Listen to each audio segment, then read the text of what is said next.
Super. Ouais, parce qu'en fait, on le fait pas souvent et c'est vrai que c'est un moment qu'on partage, qu'il n'y a pas beaucoup de gens qui ont l'occasion de. Et puis on est plein de gens, alors Il y a des amis. Les vendanges, j'avais jamais fait, donc c'est la première fois.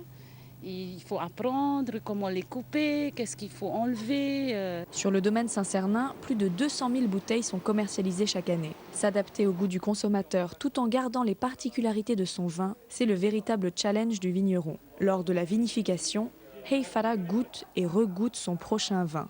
Une recette dont il est le seul à connaître le secret, entre savoir-faire de la région de Cahors et influence polynésienne. La cuvée Varua Maoi est une cuvée exceptionnelle parce qu'elle est faite par un Polynésien qui a appris par l'intermédiaire de mon père. Donc il y a vraiment ces deux cultures qui se mélangent. Non seulement il fait des vins un peu différents, ce qui est un plus pour nous tous, et aussi il a une approche différente et du travail de la vigne et de la commercialisation qui ne peut qu'apporter un plus à l'ensemble.